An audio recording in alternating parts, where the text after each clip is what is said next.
Let's move on to you are going to need a bigger boat. What are our favorite lines from Jackie Brown? Are you talking about drugs or script? Because there's a lot of drugs being done. There weren't any. There's not much coke. There's so much weed, but I don't remember any cocaine. Was there any cocaine? Give me 5 seconds. You're right. I think there was cocaine, but we never saw it being done. I could buy that. And Melanie was definitely so hopped up weed. on something. Yeah. And Lewis was definitely sweating. But Lewis was sweating for the fact that this tried him. And I mean, like, I'm not saying, like, to me, guys, is a unisex word. But they're on the job. And how you have to be on Quaaludes or something to be on the job and look at the motherfucker you're on the job with and say, was this job too much for you? Yeah. And he looked at her with every character he ever played. And to me, that the greatest actors never have to say shit. He looked at her like, bitch, I'll kill you right now. Yeah. Go ahead, man. My first favorite line, I need a favor, Ordell. That requires me going out tonight? Come on, man. Because that resonated with me in such a way where he's like so offended by the fact that he's being asked to go out tonight. Like he just got high, he's home, it's late, and Chris Tucker, I mean, he just killed it. Chris Tucker off of, you have to remember this, and I don't think we're giving him enough credit. You guys don't understand this. I suffer from, I can't speak for Chris himself, but I suffer from the fact that people always find me funny. I'm entertaining to them, but to me, I never got into this to be entertaining or to be funny to people. Like, to me, I've even told you this personally, is like, I wanted you to see the films where I'm not being funny, this kids where I'm not being funny, because I don't want to be that token guy. And it's not so much like, oh, black people are just funny. They're just, ho, ho, ho. Like, no, it's just like, Do a little dance. Yeah, do you? Oh, please drop that in there. If you're not, I'll edit Oh that yeah, part for I'll you. definitely. You want to do a little routine? Come on. Do your little dance, guys. Do your little routine. We only got about do your little routine. 30 days of Trump being relevant. So Yeah. we'll milk it. There was so many lines in this, and later on, my brother will mention this. He mentions it that to me, it's not Scarface, but it is like when we start the film, AK-47. Absolutely, when you got to kill every motherfucker in the room, no exceptions. To me, that shit is just so powerful. And I'm gonna go down the line. Like you would have thought this was talking points for me. Like, look at yours and look at mine. I'm not fucking off. Then Sam Jackson with a typical misogynistic girl. Don't make me put my foot in your ass, which is a callback. I don't think it was Tarantino's callback, but some motherfucker on set who really has either done drugs or let Tarantino his wife. He's Tarantino's girlfriend. Somebody on set that was black gave him this line because that comes from the ultimate movie, which we might do in season 2, called "I'm Gonna Get You, Sucker." Oh yes. Yeah, that motherfucker says on the stage, and she better have some. She better not have some, not half. But all my cash, because if she don't, I'm gonna plant my foot dead in her ass. Go, David. When Ordell and Lewis are sitting at the bar and they're talking about when they pretty much it comes up that Lewis f***ed Mel, and For 3 minutes. Ordell's like, I hope you felt appropriately guilty afterwards. I did. Afterwards, I did. Listen, Bobby. When you're a fucking A-lister legend, you don't have to say them many words. Like, that perfect, like, afterwards, I did. Like, that was De Niro, yeah. That was him being like, you're a fucking legend. You don't need work. Listen, I can only hope when I'm your age, they're like Tarian. I have nipples, Greg. Right.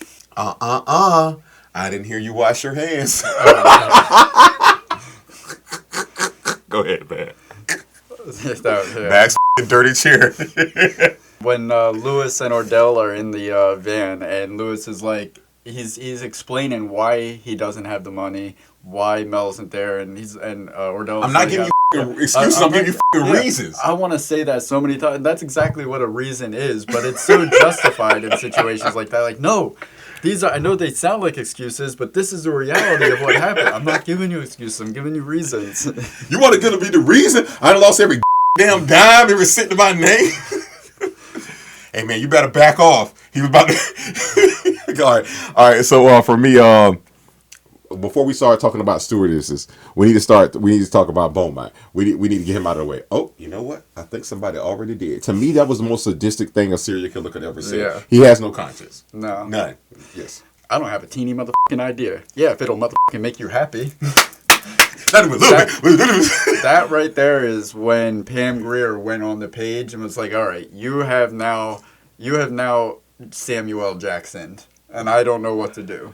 If it'll motherfucking make you happy. She said that with so much pizzazz. There was so much like just attitude. It was a beautiful. That was not attitude. written for her. The lines may have been there, but this is the time where the actress took the words and made them more than they could ever listen, guys. Let me tell you, I've been cursed out by a black woman before, and I'm not saying it's better or worse, but until you've been cursed out by a black woman, you have been cursed out. I feel like I had done something wrong. Not just cursed out, but when it starts with something like, listen here, motherfucker, and then a bunch of motherfuckers precedes that motherfucker, and when the way if dialogue was ever so silky, like it was so fucking silky. It was the way it rolled off of her lips, like if it'll motherfucker make you was silky, but it wasn't. It was choppy waters, but in a beautiful way, like not even a little motherfucker, man. Like you got that cadence. That see, there's one thing. There's in film is something they call a beat, to where you don't say anything and your face should show the emotion. But the truly gifted actors and artists out there and actresses,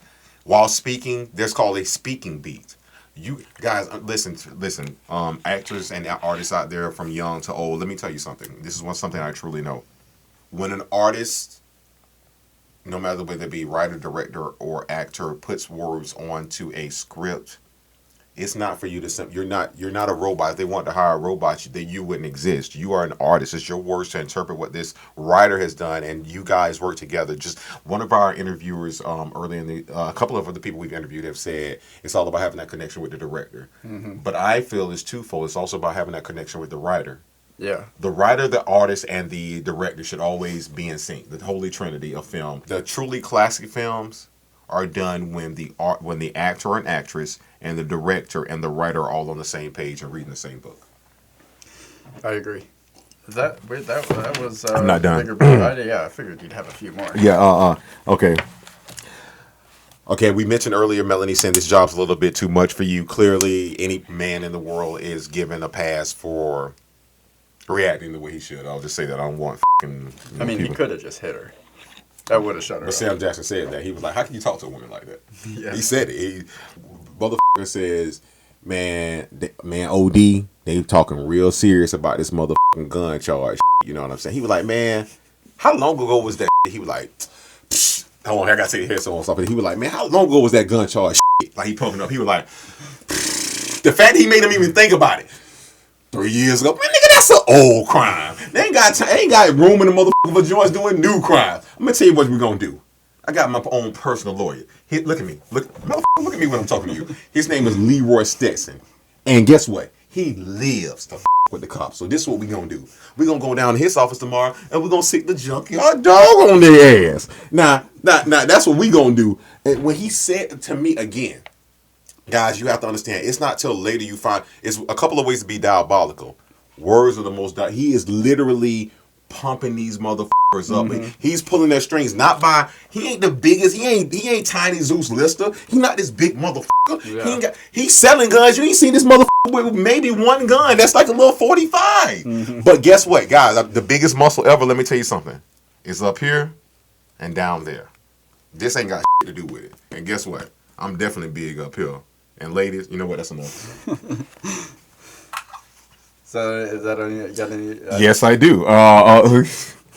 When motherfucker said, "Look at you and your free ass," like I'm sorry. The moment that you talk about, you may have something to say about this really quick. Is when Max Cherry. Remember you were talking about it wasn't the first meeting; it was the second meeting. The first meeting you mentioned that Odell tried to pull Max Cherry's card by saying, "Is there your idea to take that picture?" To me and you believe in ultimate revenge. There's just sex and slow burns. The second time they meet is when he says something about transferring the bond of $10,000 because he didn't have it. He only had an extra $1,000. He even bitched about $1,000, and he says, "Odell, is white guilt supposed to make me feel like I'm forgetting I'm running a business?" Yeah. Boom. He just dunked on your ass. That's from the last meeting. The funny thing about that was like, man, I don't got it on me. But then all of a sudden, man, here. Correct, because he technically didn't. That lets you know. That again is just that's another like this is who Ordell is. What he says you cannot take as the truth. What he says is what he's spinning. He's always spinning something. Correct, but at the same time he's still strategic. I cannot say that Ordell wasn't strategic. He was basically the master. He was the big fish in his pond. Let me just say that. I think that's the best way to say it. And last but not least, he may be dumb, but he's not a dumbass. Yes. Okay. And the last one is when my brother mentions this later when we speak to Julian Wilson, one of the biggest fans of Jackie Brown that you'll find out there other than me. Definitely not Dirt and Godfrey. When he says, what the happened to you, man, used to be beautiful. To me, that's one of those times to where it's not about script, it's not about film, it's not about words. You have to understand we have two legends in the motherfucking screen right now.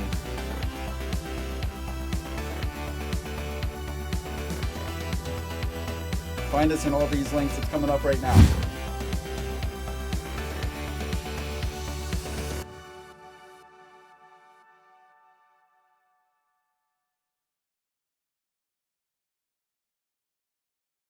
Why don't you subscribe? It'll last longer.